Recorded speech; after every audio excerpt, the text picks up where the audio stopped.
Our England is a garden that is full of stately views, of borders, beds and shrubberies, and lawns and avenues, with statues on the terraces and peacocks strutting by. But the glory of the garden lies in more than meets the eye. For where the thick laurels grow along the thin red wall, you'll find the tool and potting sheds, which are the heart of all, the cold frames and the hothouses, the dung pits and the tanks, the rollers, carts and drain pipes with the barrows and the planks. And there you'll see the gardeners, the men and prentice boys, told off to do as they are bid, and do it without noise.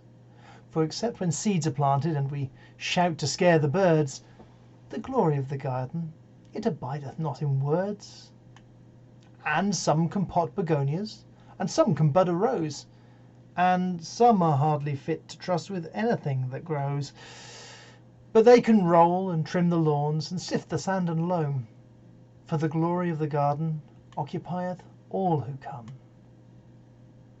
Our England is a garden, and such gardens are not made by singing, "Oh, how beautiful!" and sitting in the shade, while better men than we go out and start their working lives at grubbing weeds from gravel paths with broken dinner knives. There's not a pair of legs so thin, there's not a head so thick, there's not a hand so weak and white, nor yet a heart so sick, but it can find some needful job that's crying to be done, for the glory of the garden glorifieth everyone. Then seek your job with thankfulness, and work till further orders, if it's only netting strawberries or killing slugs on borders. And when your back stops aching, and your hands begin to harden, you will find yourself a partner in the glory of the garden. Oh, Adam was a gardener, and God who made him sees that half a proper gardener's work is done upon his knees. So when your work is finished, you can wash your hands and pray for the glory of the garden, that it may not pass away. And the glory of the garden, it shall never pass away. Hello and welcome to this Oak Tree English poetry reading. That was The Glory of the Garden by Rudyard Kipling. I'm focusing this set of poems on poems of springtime, because you will be able to see out of your window beautiful, beautiful flowers just coming into bloom, beautiful daffodils coming up, tulips coming out, little buds on the leaves of leaves on trees. It's all coming back to life, and it's so wonderful. And therefore, we're going to celebrate it in verse. Also, if you happen to be self-isolating at the moment because of the dreaded C word, then this will be good for you as well. I'm now going to turn to Robert Browning. I like a bit of Robert Browning, and a poem called Home Thoughts from Abroad. And for this, I'm going to wear this hat. This is a hat that comes from Indonesia. I picked it up when I was travelling over there. I travelled there with my cousins, and one of my cousins was working out there doing some fantastic work with VSO. And yes, I picked up this hat, which has survived, and so I'm going to wear it for reading Home Thoughts from Abroad.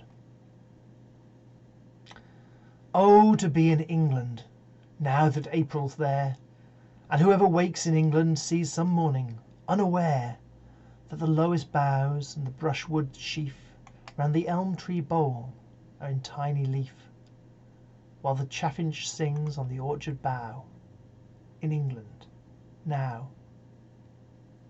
And after April, when May follows, and the whitethroat builds and all the swallows, hark, when my blossomed pear tree in the hedge leans to the field and scatters on the clover blossoms and dewdrops at the bent spray's edge. That's the wise thrush. He sings each song twice over, lest you should think he could never recapture the the first fine careless rapture, and though the fields look rough with hoary dew, all will be gay when noontide wakes anew. The buttercups, the little children's dower, far brighter than this gaudy melon flower.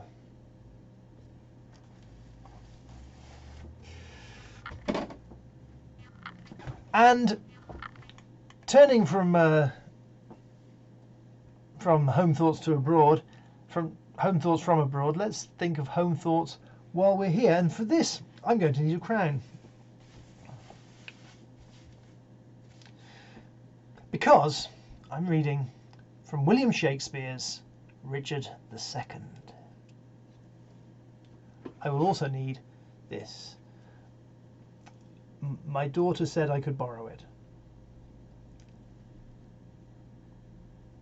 From Richard II, Act 2. This royal throne of kings, this sceptred isle, this earth of majesty, this seat of Mars, this other Eden, demi-paradise, this fortress built by nature for herself against infection and the hand of war. This happy breed of men, this little world, this precious stone set in the silver sea, which serves it in the office of a wall, or as a moat defensive to a house against the envy of less happier lands.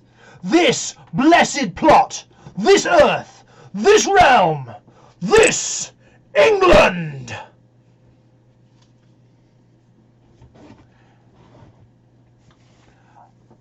Other countries are available, but I quite like England, in case you hadn't noticed. Now, we're going to move from the words of King Richard II to the words of William Wordsworth. This is a poem very apt. Lines written in early spring. I heard 1,000 blended notes, while in a grove I sat reclined, in that sweet mood when pleasant thoughts bring sad thoughts to the mind. To her fair works did nature link the human soul that through me ran, and much it grieved my heart to think what man has made of man. Through primrose tufts in that green bower the periwinkle trailed its wreaths, and 'tis my faith that every flower enjoys the air it breathes. The birds around me hopped and played, their thoughts I cannot measure, but the least motion which they made, it seemed a thrill of pleasure. The budding twigs spread out their fan to catch the breezy air, and I must think, do all I can, that there was pleasure there. If this belief from heaven be sent, if such be nature's holy plan, have I not reason to lament what man has made of man?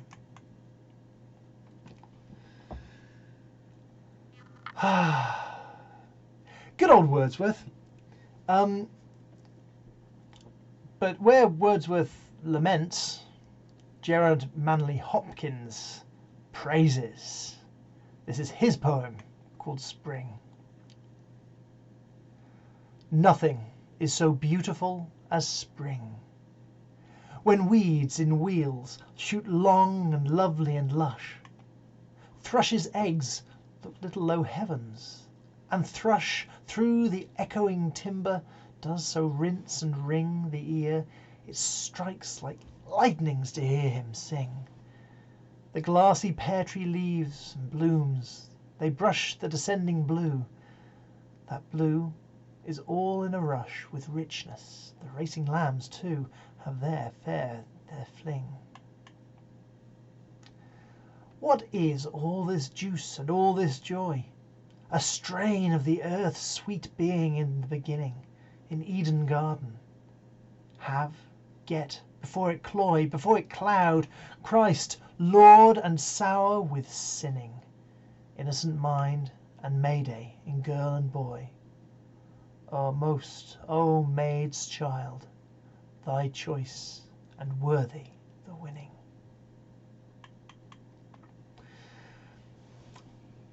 Earlier I mentioned Daffodils. It was only the other day that I recorded Daffodils by William Wordsworth. I've already done Wordsworth here. I am not going to do Daffodils again. Don't turn off yet. But while recording it, I was reminded of a poem that I wrote many years ago. It is not very good. The poetry is pretty ropey. I was quite young when I wrote it, so forgive that. But it tells a nice story and it fits. The Latin name for daffodils, does anyone know? That's right, Narcissus, or Narcissi, for the plural. But do you know the story behind it? You're about to. You've heard of the word narcissistic? Well, that was where my knowledge of this story came from. I used to like looking in the mirror. I know it's hard to believe looking at me now, but I used to like looking in the mirror, and my mother used to call me narcissistic, and this is why. Narcissus. Oh, hold on. I can do this with this hat. There we go, it's better. Narcissus was a soldier, and tall and mighty he loved to watch himself reflected in the sea. He loved to see the muscles rippling as he tensed, but ere long he disappeared from hence. His friends, they knew not where he'd gone, though long and hard they searched. Instead they found a whole new flower that graced the place he had lurched. His hue was blonde, just like his hair, but we still don't know what happened there. The lord that ruled that mirror sea did not like the troop that so oft he did see over his kingdom drooped. Now this lord he had some powers, and a vengeful streak as well. He turned this handsome military man as if by a wishing well. The flower picked on that morning clear was none other than the handsome Narcissus, the mighty fighting man. Those of you who saw that recording of Daffodils will also have seen that I recorded a poem which my cousin found online called Country Children, and I said it reminded me of Elegy Written in a Country Churchyard. Elegy Written in a Country Churchyard is a long poem. I'm still going to read it. I read the whole of the Ballad of Reading Gaol the other day, so I'm going to read it. Please sit back, relax, take a deep breath, make a cup of tea if you need to. This is Thomas Gray from the 1700s. The curfew tolls the knell of parting day. The lowing herd winds slowly o'er the lea. The ploughman homeward plods his weary way, and leaves the world to darkness and to me. Now fades the glimmering landscape on the sight, and all the air a solemn stillness holds, save where the beetle wheels his droning flight, and drowsy tinklings lull the distant folds. Save that from yonder ivy-mantled tower the moping owl does to the moon complain of such as wandering near her secret bower molest her ancient solitary reign. Beneath those rugged elms that yew trees shade, where heaves the turf in many a mouldering heap, each in his narrow cell for ever laid, the rude forefathers of the hamlet sleep. The breezy call of incense-breathing morn, the swallow twittering from the straw-built shed, the cock's shrill clarion, or the echoing horn, no more shall rouse them from their lowly bed. For them no more the blazing hearth shall burn, or busy housewife ply her evening care. No children run to lisp their sire's return, or climb his knees the envied kiss to share.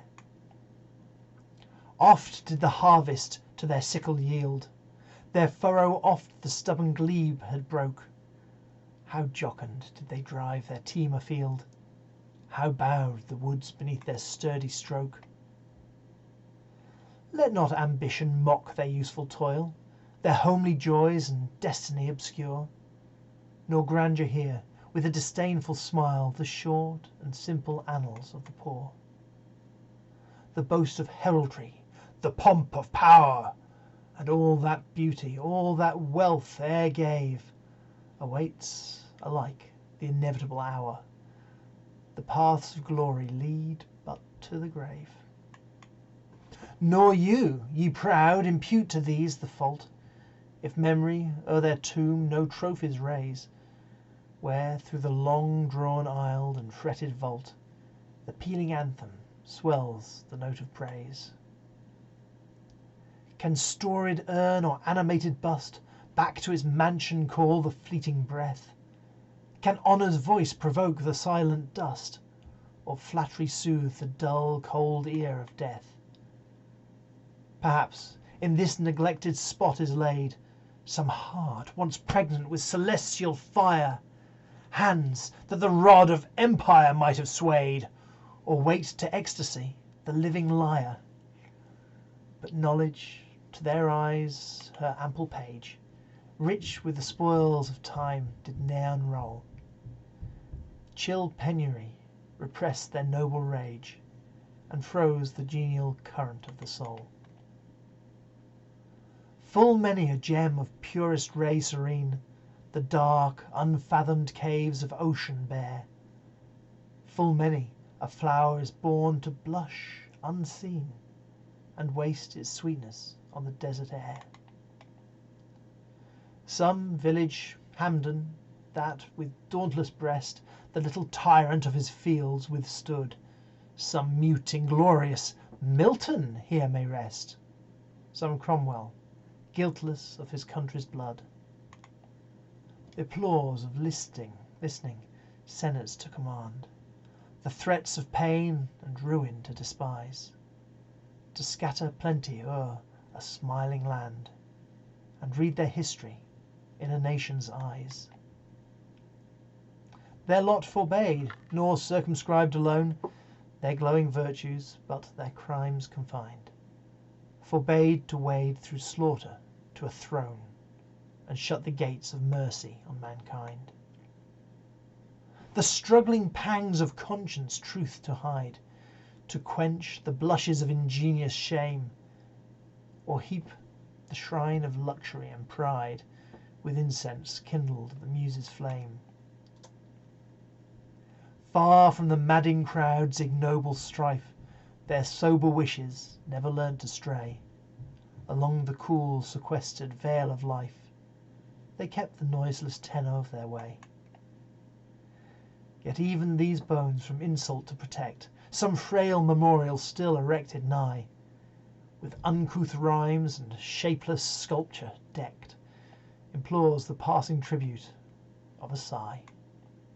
Their name, their years, spelt by the unlettered muse, the place of fame and elegy supply, and many a holy text around she strews, that teach the rustic moralist to die.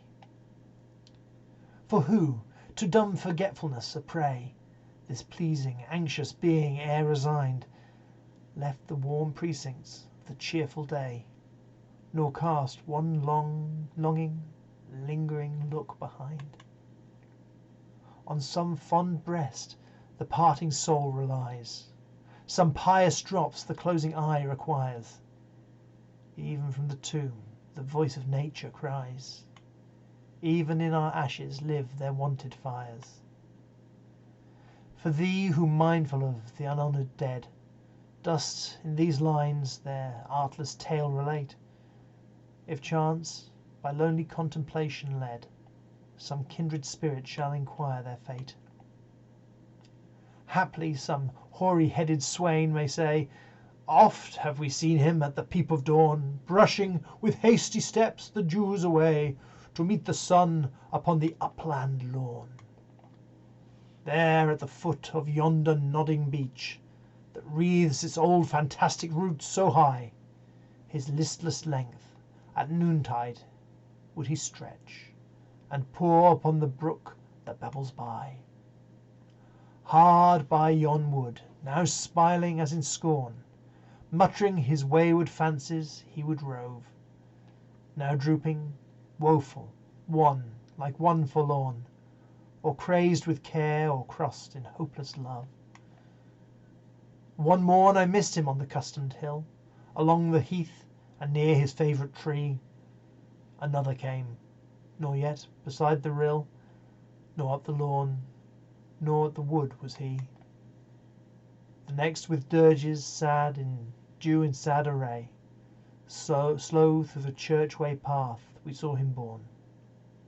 Approach and read, for thou canst read the lay, graved on the stone beneath yon aged thorn. The Epitaph. Here rests his head upon the lap of earth, a youth to fortune and to fame unknown. Fair science frowned not on his humble birth, and melancholy marked him for her own. Large was his bounty, and his soul sincere. Heaven did a recompense as largely send. He gave to misery all he had, a tear. He gained from heaven, 'twas all he wished, a friend. No farther seek his merits to disclose, nor draw his frailties from their dread abode. There, their like, in trembling hope repose, the bosom of his Father and his God.